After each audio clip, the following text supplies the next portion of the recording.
There's a video that which we all will watch right now.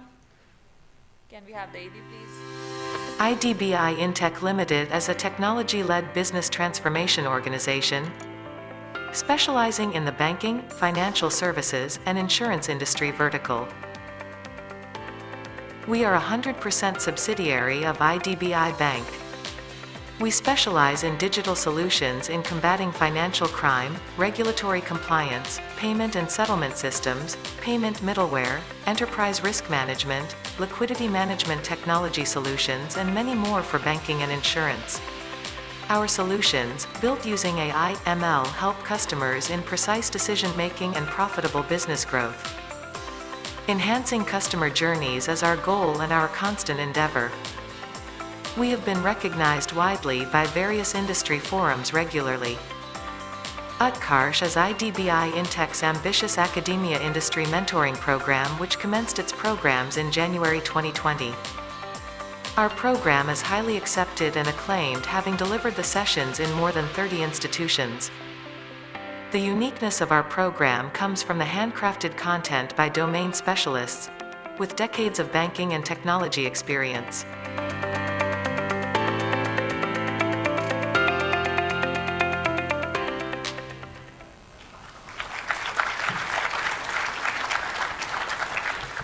It's actually a great initiative, imparting knowledge and skill to the young minds. Time for the last session of the day, last not the least. Speaker is Mr. Abhijit Dikshit, Vice President, Marketing Communications, HDFC Bank. Sir is responsible for brand management, product marketing and communications for HDFC Bank. Prior to joining HDFC, Sir was working with Exide Life Insurance as head marketing. Sir has over 20 years of work experience in leading organization. In spare time, Sir enjoys traveling, cooking, reading and watching movies. Do let us know which is your current favorite. And topic that Sir is taking today is change in cultural trends and its impact on brand and inclusive marketing. Over to you, Sir.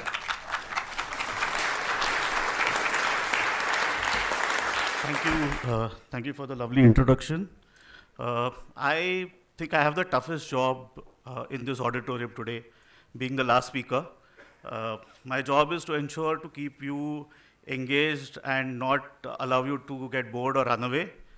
So I will promise that I'll keep my lecture short and sweet and engaging. And I hope at least some of you promise that you will seem to be engaged and not run away. Can we start the slideshow, please?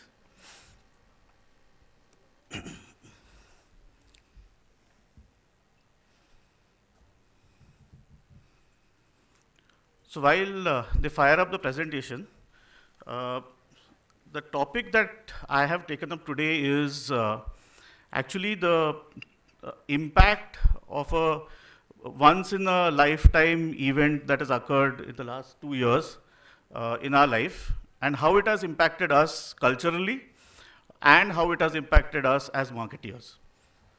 So the topic is changing cultural trends and its impact on marketing. What we'll do is I've primarily broken up this presentation in around 4 large sections. We'll begin by looking at what have been some of the marquee cultural trends that have changed due to the pandemic. A lot of people spoke about pandemic, a lot of people spoke about what it did to them as an industry, to the market, but I don't think anybody spoke about what it did to the consumer, what it did to the Aam Aadmi. So let's have a quick look at what happened to us post-pandemic or during the pandemic. Next slide, please. Next one. Yeah, so this is a very interesting slide. This is called the lipstick effect. I don't know how many of you are familiar with this. Could you go on to the next slide? It means nothing, but this is what we all did, right? We all indulged in small tokens of joy. We saw sales of alcohol, food, clothing shoot up. We saw people going on what they called revenge tourism. We saw personal care, clothing grow up exponentially. Amazon clothing reported a 40% growth in their sales in this year, in the last year. Next slide. This is interesting. I don't know how many of you are familiar with the term boomers. Boomers are people whom I called old people.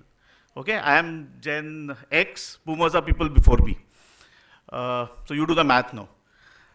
Next slide. So it was very funny, and boomers are usually, most of boomers would be your grandparents or elderly parents. Uh, there was only 8% penetration of internet in this category. This is the category that actually caught on and started communicating using the internet during the pandemic. You would be getting WhatsApps from your uncles and your aunts and people who are old, and you suddenly realize your mother is watching YouTube and doing voice calls and face calls with people.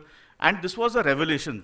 My mother started using YouTube during the pandemic because she wanted to watch videos and she was getting bored. She couldn't go for her morning walks. Also, there was a huge adoption of digital payments as well as digital investments. So for example, there is, are you familiar with this portal called WazirX? WazirX is a cryptocurrency portal.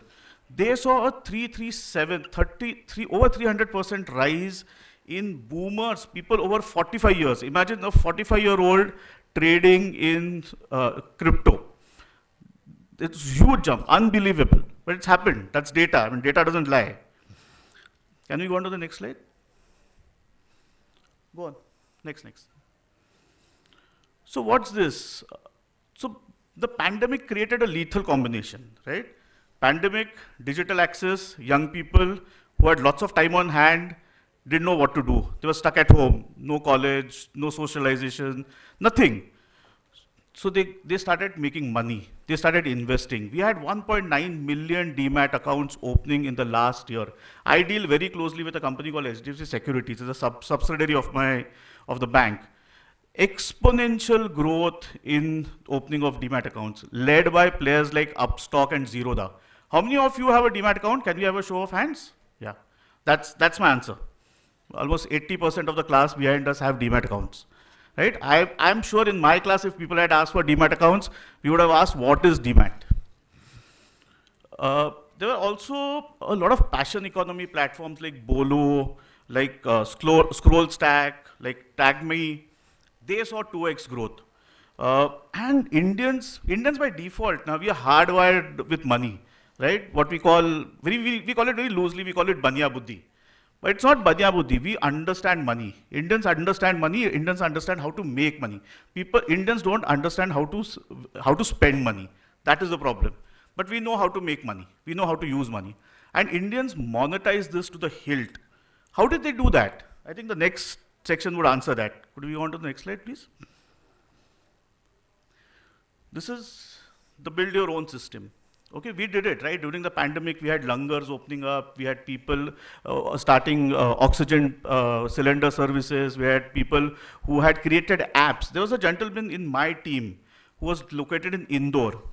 He started a radio program. He was a part-time radio jockey. He started a radio program where he would give updates on everything on Corona in Indore in a 10-minute capsule in the morning and in the evening as a volunteer. Then he started a website where they started tracking how many cylinders are available, which hospital has got beds. So we built these systems, right? Twitter exploded during in this time, right? We had so many Twitter handles just on pandemic. So this build your own system now has given rise to a new economy. That economy is called the gig economy.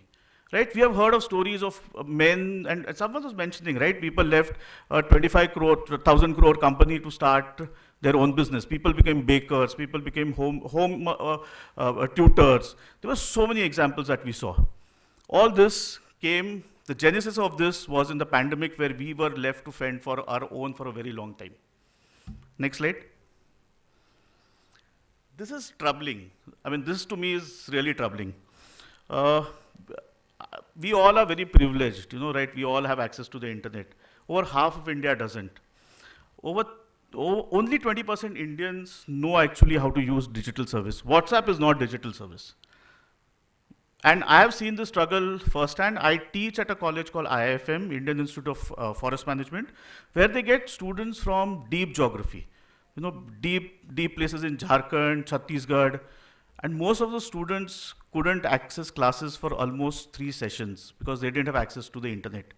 Even if they had a smart device, there was no internet. If there was a smart device, If unfortunately the person was a girl, she didn't get priority on that device. It was the father or the uncle or the brother or somebody's male member who got it. And this gap has become wider. The poorer have fallen out. There are ways now, organizations have got smarter, they have done things for it, but not done enough. Can we go on to the next slide? This is interesting. We all did this, right? We all called our friends from school and we called friends. Groups opened up. We all had Zoom sessions. We all tried to connect to that aunt or uncle we actually didn't like but felt abhi pandemic mein wapas dikhega kya nahi dikhega, baat kar lete hain, let's not feel sad about him, right? We all did that. So we all reactivated old bonds. It made us have more empathy. It made us have feelings for others. We realized the value of life. Can we go on? This is interesting. The slide title actually is Dar ke aage Indian hai. That's a fact. We had doomsday stories written by Western publications about India, right? They said we are dead. Our economy is dead. We don't have a healthcare system. We don't have a strong economy. We don't have leadership. Indians rose above all that. And we fought. And we won. Right? So what did we do? We helped each other. We empathized with each other. All the slides that I showed you before is a summation of this slide. All of it sums over here. Can we go on to the next?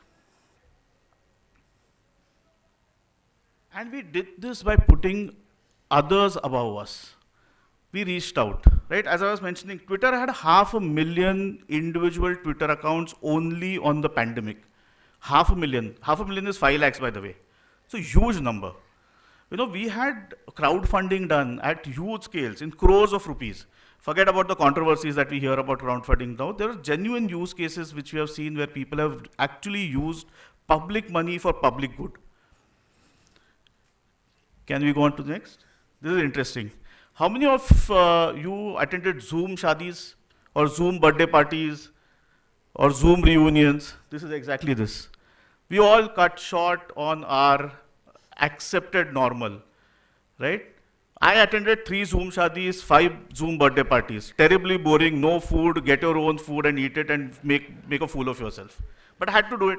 Social norm, karna padta hai, kisi ka to hai. Right? We also cut down on travel. We went on short holidays. We called them staycations. We went on cycling tours. We went on walking tours. We did all that. 67% of travel that happened in the last year when flights were on was within this country. People didn't venture out, but people went on revenge tourism. Today morning, I was stuck in a jam on a Saturday morning on the Bombay-Pune expressway because half Bombay wanted to go down towards Lonavala and Khandala. Revenge tourism. Khul gaya hai, bhago. But travel internally, stay safe. Next one. Yeah, this is a sad fact. It hurt us. It hurt us less physically and more mentally. And in India, unfortunately, we have this taboo, right? Pagal hai, mental case hai. Arey, you have a depression, chal 2 drinks peete and you will be all right. You know, let's go on a holiday if you are depressed. Anxiety kya hota hai? Deep breathing karo, yoga karo. It is a mental disease as much as a physical disease. It's a chemical imbalance. It needs to be cured. We need more and more service people who can help us in this. We need hospitals, we need infrastructure, and over and above that, we need to remove the taboo behind this piece. Right? We need to accept people and accept it as a disease, not as some kind of a taboo or some kind of an issue or some kind of a birth defect. It is not. Can we go on? So I spoke about cultural trends, and usually cultural trends are those, when you hear them, they seem very obvious. And that's the success of a well-defined cultural trends. It's in your face, but you don't see it. You don't describe it, you don't understand it, but you feel it, you endure it, you've all gone through it. But what do? I'm a marketeer, right? I work for a bank. What do I do with these cultural trends? What do I do? So I listen, I distill, and I ingrain. How do I do it? Let's see. Next one. So we take cultural trends. I've broadly broken them into 4: commerce, camaraderie, calamity, and they're fairly self-explanatory. As a marketeer, I've distilled it and I've said I will turn them into experience, empathy, and ethics. What I get is a roadmap for marketing 2022 onwards. Can we go on to the next? What has this cultural change in India post-pandemic taught us? It has taught us one thing. You need to be the center of what you do. And we all have done that, right? People have lost weight, people have gone on self-discovery exercise, people have given up their jobs, people have taken up new jobs, people have bonded with family, people have broken up with their family, but it's all about you. People have said, I need a purpose. I need to know what am I doing in life. People also said that, look, whatever you do, do it authentically. Don't do fake stuff. And behave, nudge me, prod me in a way which induces my behavior and do not give me the usual product feature benefit spiel that you give me. Marketers do nothing, good marketers do nothing but imitate what the society is asking them to do. So we converted purpose into what we call brand purpose. We converted being authentic into authentically inclusive marketing. And we created, the science was already there, but we adopted this science, which was called behavioral economics. Any one of you who had heard last year's Sanjeev Sanyal, who was the economic advisor to the government's pre-budget lecture, he actually mentioned that we have created this budget using a lot of fundamentals of behavioral economics. So what is behavioral economics? Very interesting topic. If time permits, I will speak a little bit about it, but I would like to talk a little more about the first two, because that's what I do for my bread and butter. Can we go on to the next slide? So I think in the morning, we had a gentleman who spoke about have a purpose in life, have a purpose, right? What is purpose? How many of you have a purpose in life? Okay. What is purpose? Why should a brand have a purpose? Why should a company have a purpose? Let's see. So what is purpose? Next. So, okay, a quick check. All the good videos are after this video, after these slides. So you guys need to stay interested for a little longer. Next one. So what's purpose? Next. So purpose is what shifts the conversation a brand wants to have from the brand itself to what it stands for in its customers' life or in people's lives. Not even customers. I mean, I stand corrected. It's what it stands for in the people's life or in the market that it exists in. Can we go on to the next one? It's not about advertising. It's about people. It's always about people. Next one. Purpose is not your message for selling. It is the reason for your being. It is above profits. It's over business. It is not the reason why a brand does strategy. It's not why a brand does selling or advertising or marketing. It's a reason for existence of a brand. And every individual, be it living or non-living, has a purpose. Some discover it, some don't. But we all have a purpose. Next one. So purpose helps an organization identify its goals or define its goals and helps the organization move toward a common goal. You can go on to the next. You can skip this, go on to the next. Yeah, go back. So this is a short video. Many of you would have seen this, but I love it. It's about 3 minutes long. Let's have a quick look at it.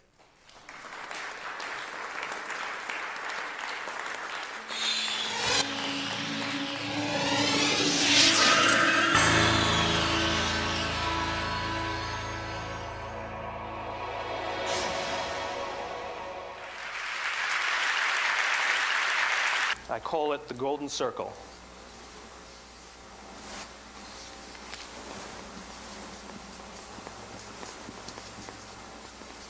Why, how, what?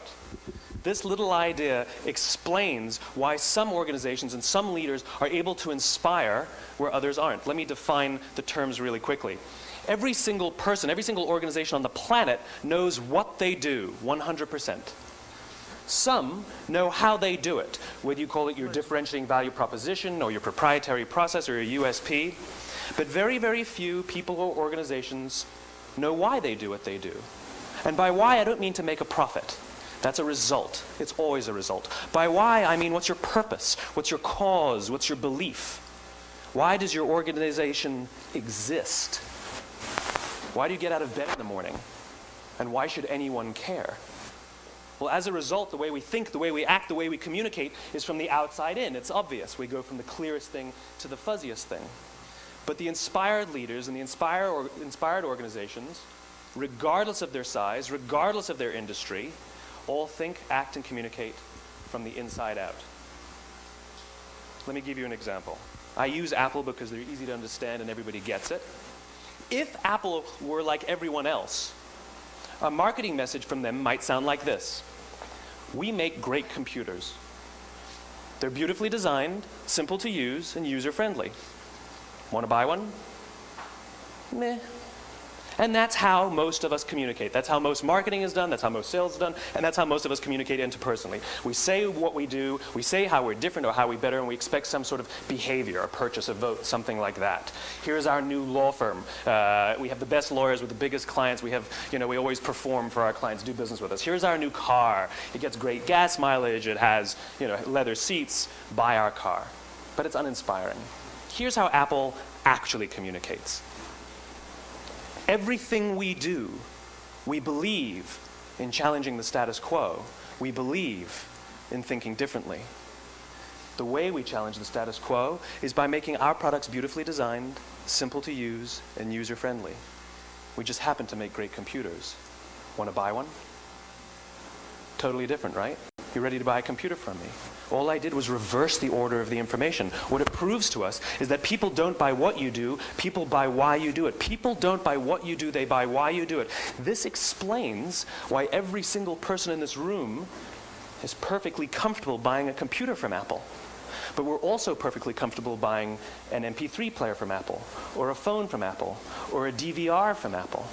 But as I said before, Apple's just a computer company. There's nothing that distinguishes them structurally from any of their competitors. Their competitors are all equally qualified to make all of these products. In fact, they tried. A few years ago, Gateway came out with flat screen TVs. They're eminently qualified to make flat screen TVs. They've been making flat screen monitors for years.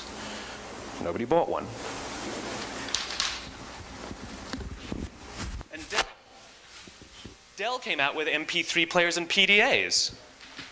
And they make great quality products, and they can make perfectly well-designed products, and nobody bought one. In fact, talking about it now, we can't even imagine buying an MP3 player from Dell. Why would you buy an MP3 player from a computer company? But we do it every day. People don't buy what you do, they buy why you do it. When we communicate from the outside in, yes, people can understand vast amounts of complicated information like features and benefits and facts and figures. It just doesn't drive behavior. When we communicate from the inside out, we're talking directly to the part of the brain that controls behavior, and then we allow people to rationalize it with the tangible things we say and do. This is where gut decisions come from. Sometimes you can give somebody all the facts and your figures, and you say, I know what all the facts and details say, but it just doesn't feel right. Why would we use that verb? It doesn't feel right. Because the part of the brain that controls decision-making doesn't control language. And the best we can muster up is, I don't know, it just doesn't feel right.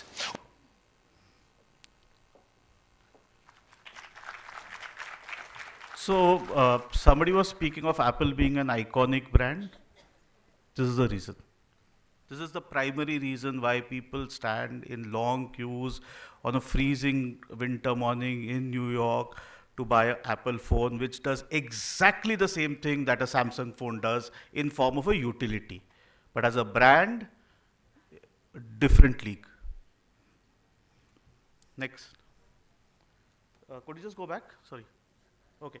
So purpose is not positioning. It's definitely not positioning. It's not a benefit. It is pure purpose. Let's see it illustrated with an example of a company that I grew up as a child with, HPCL. My father used to work there. So it's a very interesting example by a government-owned PSU, how they managed to define their purpose and how they managed to implement it. Next one. So, so what do they say? Their positioning was we offer the best products from, sorry, so what was their positioning? We developed technologically advanced lubricants. That was their positioning. What is the purpose? We exist to make roads safer for everyone. That's the difference. Positioning is about benefits, about USP. Purpose is about what you feel when the consumer is touched by you. Next one.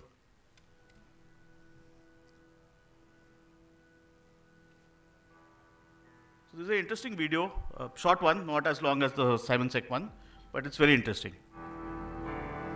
1-1 kilometre 1.5 kilometre वो नीचे नाले में चले जाती हैं गाड़ी बड़ी बड़ी खाई है इस रोड पे गाड़ियां जो आती हैं बेंड्स पे ओवरटेक करती हैं या स्पीड पे होती हैं एक दूसरे का ब्रश हो जाती है तो उसमें काफी कैजुअलिटीज भी होती हैं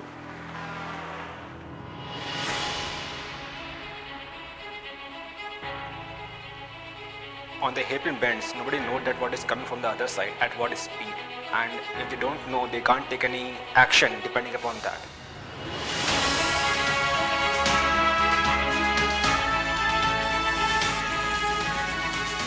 We created Smart Life poles with radar technology. The radar transmits an electromagnetic wave of 24 GHz frequency and measures the wavelength shift of the reflected wave, which occurs due to the speeding vehicle. These Smart Life poles communicate with each other to alert drivers on both sides of the blind curve with the sound of a horn. The Smart Life poles consist of a vehicle detection and speed sensing radar, a warning system with an LED and a horn, a PCB unit, and lastly a radio for communication between the poles. Humans instinctively react to sound, so it uses that concept to provide them input. The radar on the Smart Life poles reads the speed of the vehicles and communicates with the Smart Life pole at the other end. They alert the drivers on both sides by honking, indicating them to slow down and cross safely.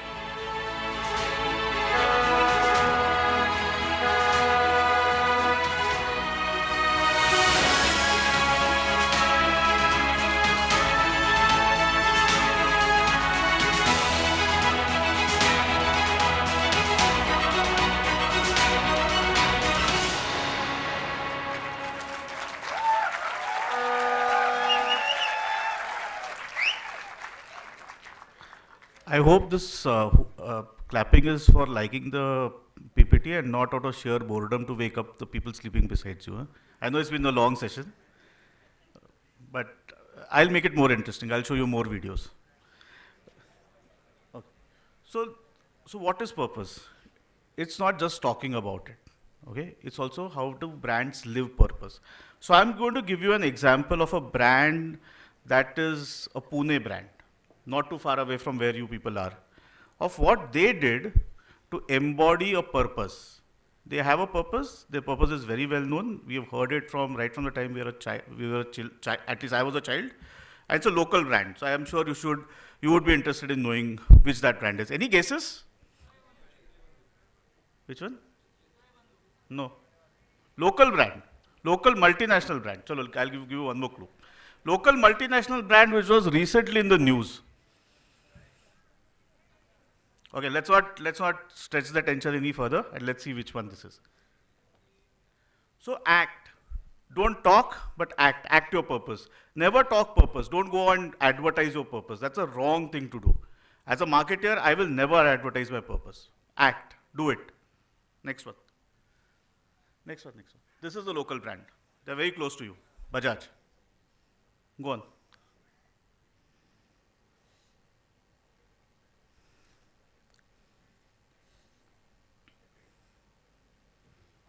No, next one. Go back. You'll have to play the video. Let's just play the video. No.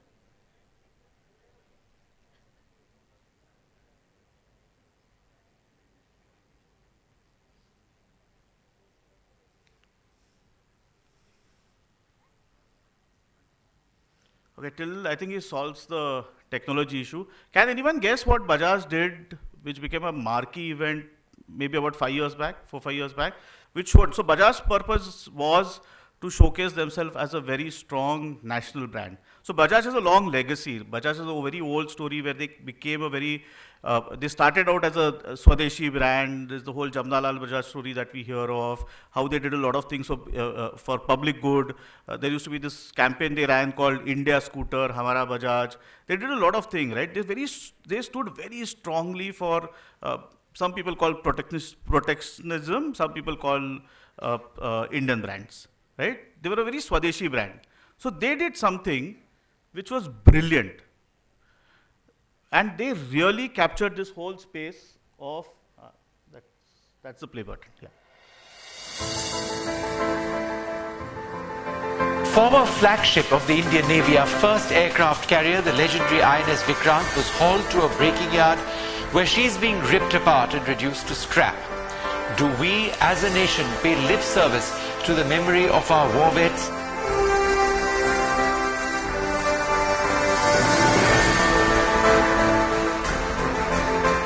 Vikrant earned its real fame in 1971 in the war.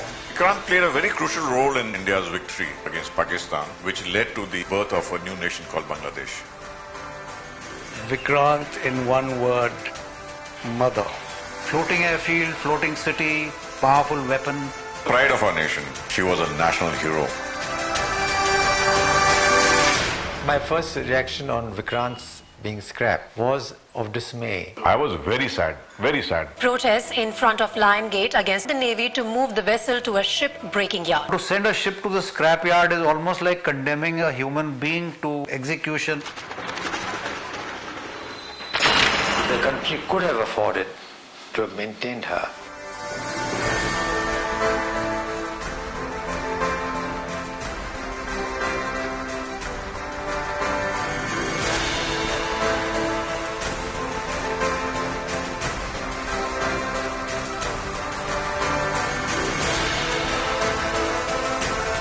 Bajaj bought the scrap metal, refined it, and created V. Vikrant has actually come back. Now India can ride with pride.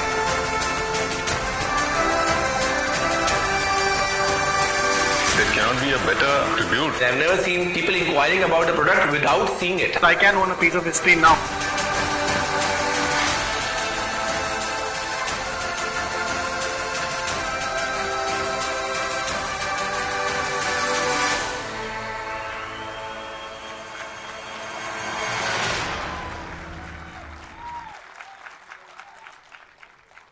You can skip the next video. Need not show that. Skip this. Okay. So I spoke a lot about purpose, but what's HDFC Bank's purpose? I'm from HDFC Bank, right? Of course we have a purpose. So our purpose was something that got distilled and evolved over a process of 3 years. It took us 3 years to land on our purpose. Okay. It's very simple. We say we exist to help every Indian make better money choices. We don't say that we are here to be India's #1 bank, largest bank, nothing of that sort. We exist to help every Indian make better money choices. 3-year process, multiple rounds of research, internal interviews, group sessions, lots of hard work, but we have never spoken about it.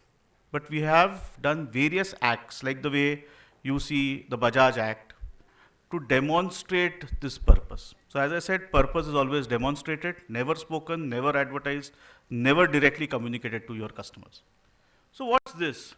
So one thing that came out that, look, brands need to have a loftier, bigger purpose in their life.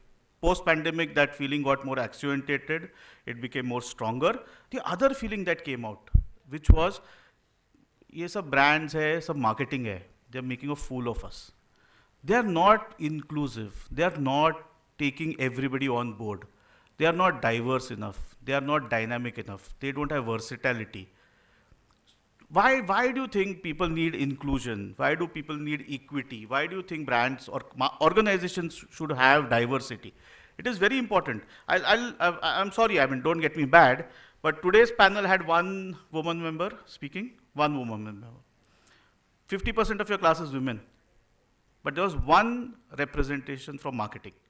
That's a lacuna in my organization, in my profession, that we are not creating enough marketing leaders for you to identify and call them on board to come and speak. online platform. So again, but the representation will not be equal or not even close to equal, right? And that's a lacuna within us, within our profession. We are not creating leaders. We are not being diverse enough. We are not being inclusive enough. And let's see, which is the most strongest country in this world, most powerful economically, at least till now. It's the America, right? The US. And why is it so strong? Because it's so goddamn diverse. It has people from every ethnicity coming and working for them.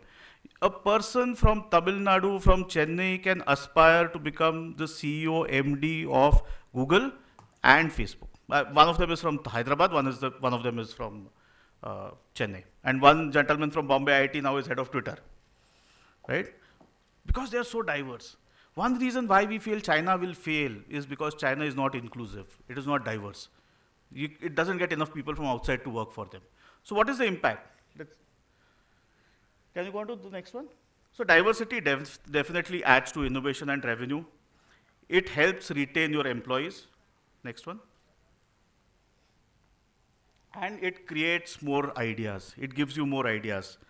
Diversity also does one thing. There's a word over there called vitality, right? And I love this word. What is vitality? Vitality is the ability of your organization to bounce back after facing a calamity or a problem. We heard cases of Nestle, we heard cases of Mondelez, we heard so many cases, right? How did they bounce back? Because they had strong vitality. Can we go on to the next one? Yeah, so how do you make marketing more inclusive? Organizations are becoming inclusive. How do you make marketing more inclusive? So one, I think rather than reading it off the screen, let's see it. Can we go on to the next slide, please? So this is a wonderful example of Volvo. Volvo is one of the large car manufacturers.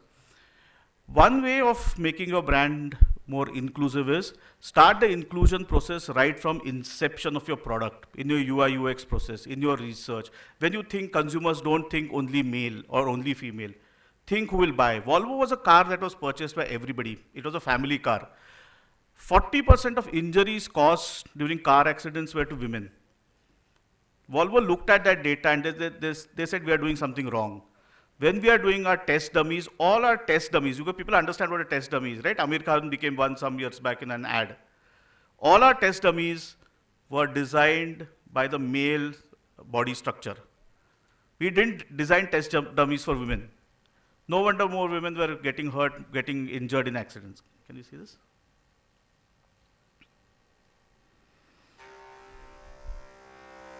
Volvo is a unique car company. Everything starts with people. Since 1927, our heritage, our Swedish culture, and our focus on humanity have all helped shape our philosophy. To help people to make their lives easier and more enjoyable, while also protecting them from harm. Our founders stated, "Cars are driven by people." The guiding principle behind everything we make at Volvo, therefore, is and must remain safety. This emphasis on safety, people, and quality has been a feature of our cars ever since, as has our passion for pioneering automotive and environmental innovation and distinctive Swedish design. This rich heritage continues to inform what Volvo does today and shapes its future. Volvo Cars might never have happened if it had not been for a chance meeting between two friends in a Stockholm restaurant on an August evening in 1924. Two friends who shared a passion for cars and a vision of starting a Swedish car company. After that meeting, our founders, Assar Gabrielsson, a much-traveled economist and sales specialist, and Gustav Larsson, a talented engineer with a background in engine design, began working on plans to make the finest Swedish car possible. At the time, Gabrielsson was also working for the ball bearing manufacturer SKF, who owned the brand name Volvo. Fittingly, for a maker of steel ball bearings, the name means "I roll" in Latin. The initial design concepts emerged from Gustav Larsson's apartment in central Stockholm in mid-1925, and in 1926, testing began on the first 10 prototypes, personally funded by Assar Gabrielsen. On the 14th of April 1927, the first Volvo production car, the 2-liter OV4, nicknamed Jacob, rolled out of the factory in Hisingen, Gothenburg, bearing the iconic Iron Mark logo. The company we now know as Volvo was born. Back in 1927, three factors contributed to Volvo's early success: Sweden's growing industrial capabilities, the availability of premium quality local steel, and a genuine need for strong, high-quality cars, as imported vehicles tended not to survive long on rugged, weather-worn Swedish roads.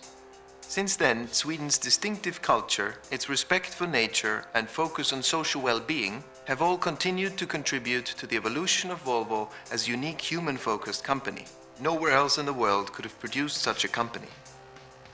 Volvo has always had a uniquely Swedish approach to car design, setting out to satisfy human needs and in the process driving desire. This approach can be traced from our earliest luxury cars to the PV444. Launched in 1944, this family sports saloon was to be Volvo's first really big success and our first major breakthrough into the United States. From the beautiful Amazon of the 50s and 60s to the iconic P1800 and on to today's state-of-the-art XC90 and concept designs for the future, our aim has always been to design premium cars that make life that bit better. Volvo has also constantly developed technical innovations that have made driving not only more enjoyable, but also safer. There can be few people on the planet who have saved as many lives as Volvo engineer Nils Bolin. His revolutionary 3-point safety belt design made its debut in the Volvo PV544 of 1959. And since then, it's estimated that it saved over 1 million lives because Volvo Cars waived its patent rights so that everybody could benefit, whatever car they drive. In 1964, Volvo tested the world's first rear-facing child seat prototype in a PV544, the first of many child safety innovations. And in 1976, Volvo launched the world's first child booster cushion, an invention now used across the world that has saved countless young lives. Also in 1976, Volvo gave the world the Lambda Sound. This little oxygen sensing probe reduces harmful exhaust emissions by 90%. The California Air Resources Board called it the most significant breakthrough ever made in the control of vehicle exhaust emissions. Once again, Volvo gave it to the world, and today, virtually every petrol engine car in the world has one. Volvo's international reputation for environmental standards and advanced safety was confirmed in 1970.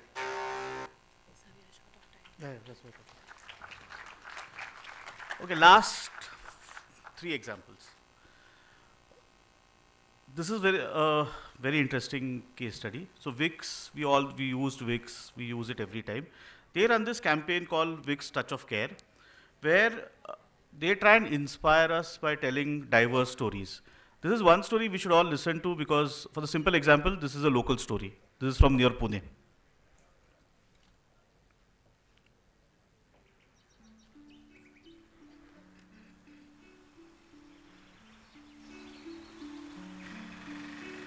शहर में बड़े अस्पताल में ये doctor थे, paediatrician. बच्चे कोसों मील दूर से इन्हें दिखाने आते थे। इनको लगा क्यों ना हम ही गांव में बच्चों के लिए अस्पताल बना दें। सपना बहुत बड़ा था, पर शुरुआत छोटी सी थी। लोग जाने के बाद अपने बच्चों के रूप में जिंदा रहते हैं, पर कुछ चंद लोग एक मकसद बन के जिंदा रहते हैं, मेरे सर की तरह। वो इस बात से कितना भी चिढ़ते, हॉस्पिटल में मैं उनको सर ही बुलाती। हम एक बूंद लेकर गए थे, वहां जरूरत समंदर की थी। रात दिन वो एक ही सपना देखते, गांव में बच्चों के लिए शहर जैसा बड़ा आधुनिक अस्पताल खोलने का। अब यही उनके जीवन का मकसद बन गया था।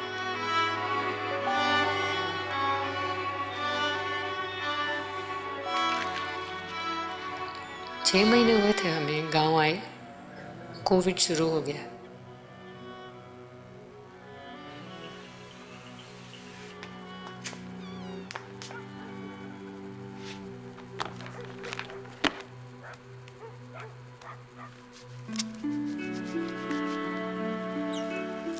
एक के बाद एक कोविड पॉजिटिव बच्चे अस्पताल में आने लगे।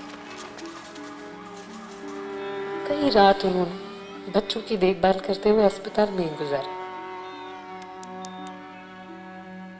मुझे घबराहट हो रही थी। मैंने उनसे कहा कुछ वक्त के लिए अस्पताल बंद कर देते ना। तो कहने लगे ये सब भी तो हमारे ही बच्चे हैं।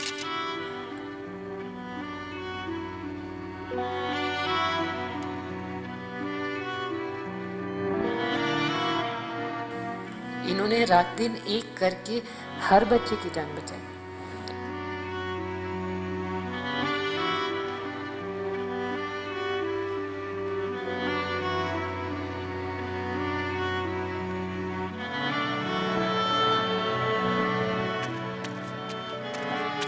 सब कुछ इतना अचानक हुआ कि मुझे समझ नहीं आया।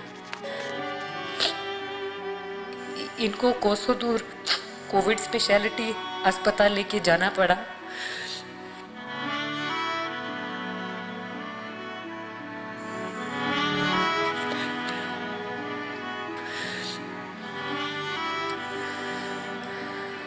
मुझे लगा सुबह होगी उनका फोन आएगा।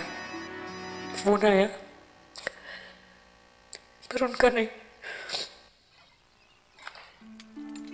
उनके जाने के एक हफ्ते बाद ज्ञानप्रिया आई। मुझे लगा कि उनके बिना मैं क्यों जीऊं।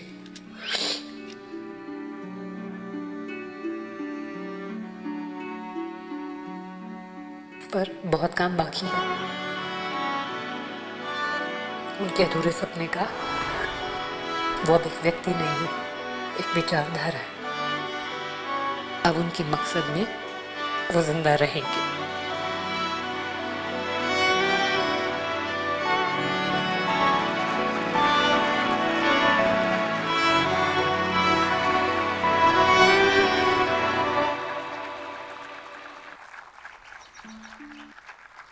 So the idea is to tell real stories, tell them in a way that it touches your heart and connects to your brand. Anything that you do otherwise doesn't work. There are two other stories. This is a short one. I will just narrate what this is, and I would want you to see the last one because that's a very interesting story. So basically, strive to tell authentic stories. This is an interesting campaign that Google did. So we all know, do you know one fun fact? If you leave team sports aside in India's sporting history, women have won us the maximum number of medals in Olympics.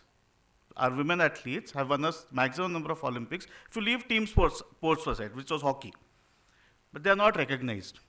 If I ask a very quick question, who was the first woman Olympian to win a medal for India? I don't think many of us have an answer for it, right? So Google did this very interesting campaign which says, with a little help from Google, to actually celebrate women Olympians. And it put its financial muscle and its tech muscle behind it to push it. Can we go on to the next one? You can see the... Skip this. So this is again a very interesting story. This is how do you make your storytelling more inclusive? One way to do it is break stereotypes. So usually our stereotypes are biases against women. This is a bias against men. And what is the biggest bias against men? Men don't cry. Men cannot show vulnerability. Men cannot show emotions. So they actually, Gillette, which is a men's brand, actually took an example of an alpha male, a person who was an ex-army or serving army officer, and created this lovely story around him to showcase that men can cry, men can show tears, men can have emotions. Let's have a look at this. That's the toughest man I know. Air Force veteran Vishwanath Sinha, my dad. I remember as a child I was chased by an angry bull and I ran straight towards him crying. He held me in his arms and said, "Wipe those tears off. You are a man."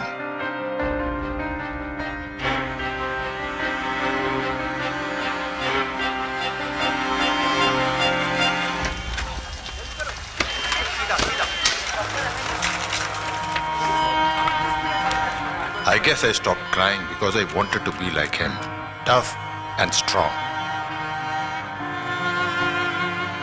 So no matter how hard you've taken a hit, no tears.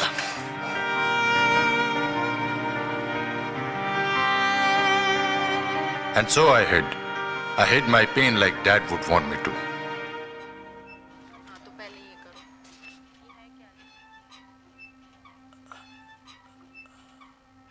I did not want him to see my wounds, that I am weak. I was being a man.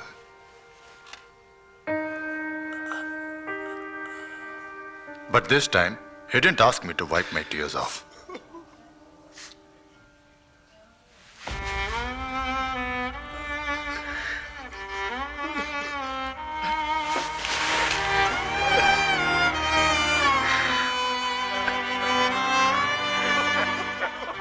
That moment changed it all. That's the day we both realized that showing what you really feel doesn't make you less of a man. Raising a strong boy also meant telling him it was okay. It was okay for boys to cry. Men can cry. Even soldiers can cry.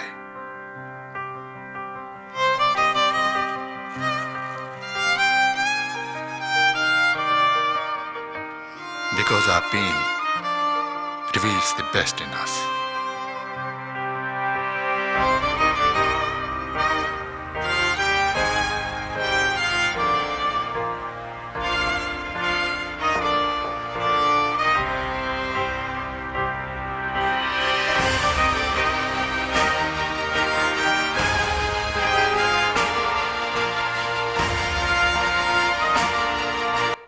That's the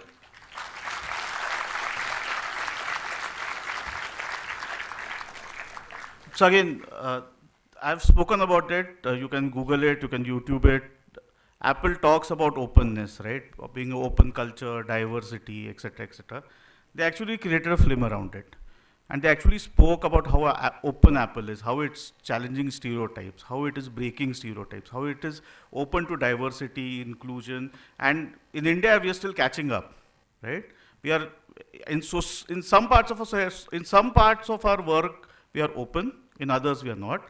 But in the US, it's becoming more and more institutionalized. In the Western world, this whole concept of DEI, diversity, equity, inclusion, is becoming more and more institutionalized. It is becoming part of the governance framework. I currently work with HDFC Bank on a framework called ESG. I don't know how many of you are aware of it. We work around the governance, the equality, the social pieces. My crew, my entire team is currently doing a 4-day shoot somewhere in Thane district on the bank's ESG program. It's a full-fledged 4-series shoot that we are doing. Another team of mine is currently having a conversation with 6 women entrepreneurs who are talking about how they have broken biases and how they have come up, and they're part of our ecosystem. So brands like us, which was seen to be very conventional, brands who didn't do advertising, brands which focus more on direct-to-consumer communication, are also now moving away and creating narratives, started telling stories, and we have enough of them, which touch emotions. So I would end this on a parting note, saying social distancing doesn't mean emotional distancing. Stay emotionally connected with your consumer. It's very important as marketers, as you get into the market. Respect diversity, respect inclusion, respect equity. It will help you grow better and become more successful as human beings as well as marketers. Thank you all. Thanks for your time.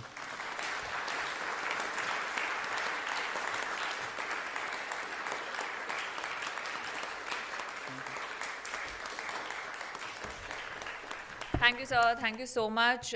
In the beginning, you said that you have the toughest job at your hand because you are the last one to speak for today.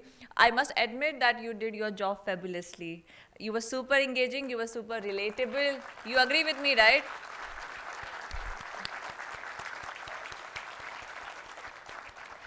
The videos were so nice, and that brings us to the conclusion of Indira Brand Slam 2022.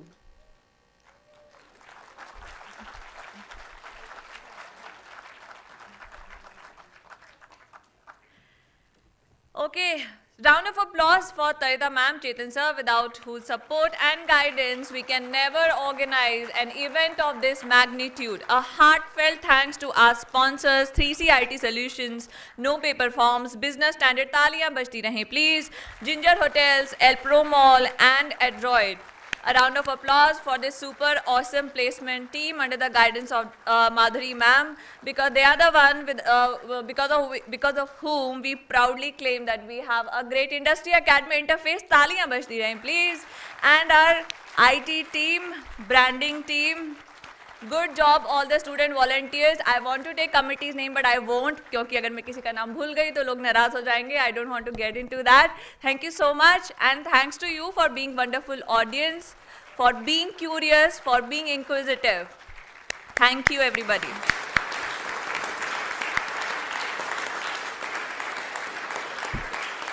Yes, yes, of course. No, they know the drill. They will remain seated until the dignitaries leave the auditorium. You know the drill, right? Smart students.